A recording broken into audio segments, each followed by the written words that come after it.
The 18th century now classic Chinese novel, The Story of the Stone, also called The Dream of the Red Chamber by Cao Shueqin, is a true reading challenge.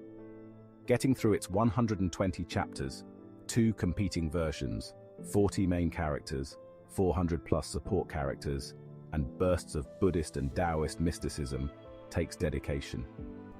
Yet this detailed saga, about 2 branches of the wealthy aristocratic Jia clan, has long been adored and enthusiastically studied across China, Europe, and America. Enjoying a huge Western following since the 19th century, it was likened to the novels of Marcel Proust and Jane Austen, and inspired writers like Bertolt Brecht. A mystery still haunts the edition we enjoy today, because the author died in 1763 CE, but his voluminous masterwork wasn't published until almost 30 years later.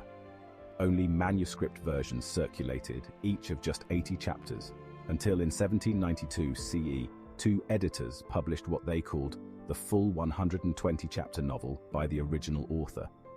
The once unfinished tale, ending on chapter 80's cliffhanger, was thus finally resolved. And despite some controversy, most scholars treat the added chapters as Cao Shueqin's work.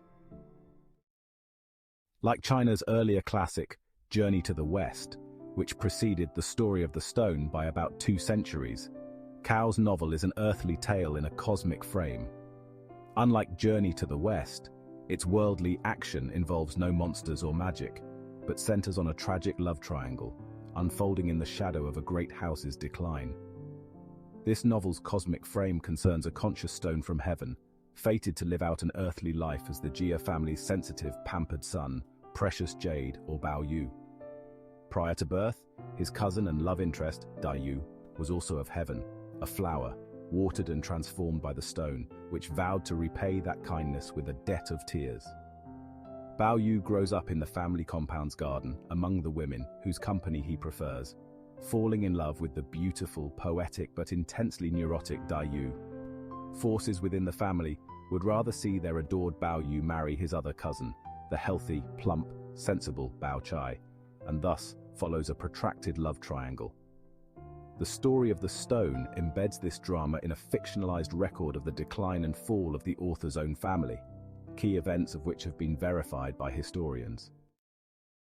Despite its cosmic frame, the novel devotes much time to describing, in rich detail, daily family life in 18th century China, creating a seductively real atmosphere. And like oral storytelling, the subculture from which Chinese novels sprang, The Story of the Stone delays the dramatic outcome at each chapter's end to hook readers. Bao Yu grows up intuitive, compassionate, and earnest, yet struggles to truly connect with Dai Yu, even as they mature and fall in love because of her insecurities. Having been adopted and unhealthily obsessed with her outsider status, Dai Yu relentlessly demands evidence of Bao Yu's love, then misreads his every attempt to provide it. This blinds her to the magnificence of Bao Yu's tender, empathetic nature, showcased in such beautiful moving side scenes as his visit to Skybright, a dying former maid. Despite their divine origins, no happy ending awaits Bao Yu and Dai Yu, as he suffers a catastrophic breakdown, and she, after falling ill, perishes, and in great sorrow.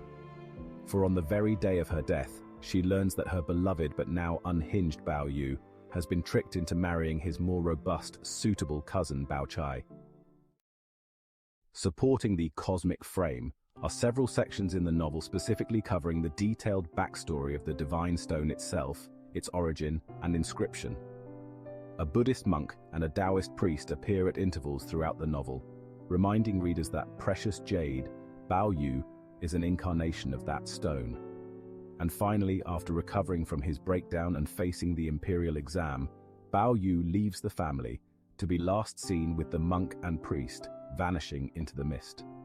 The point of the frame and ending seems to be that everything, in both this saga and real life, takes place in the land of illusion, which Bao Yu finally accepts, then leaves. So like Journey to the West, though via a very different approach, The Story of the Stone imparts Buddhist and Taoist concepts, detachment from the world and its desires.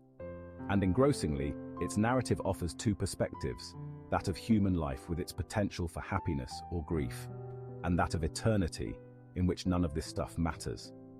In 1958, eminent literary expert Kenneth Rexroth wrote that The Story of the Stone ranks among the greatest works of prose fiction in all the history of literature. German playwright Bertolt Brecht's love of such Chinese novels inspired his The Good Woman of Szechuan, now itself a classic, featuring both cosmic and earthly elements, echoing The Story of the Stone. If your heart fluttered, or you got a lump in your throat during this survey of China's most famous tragic romance, you might also choose to experience the touching pathos of the ancient Chinese Book of Songs, back in our episode 4.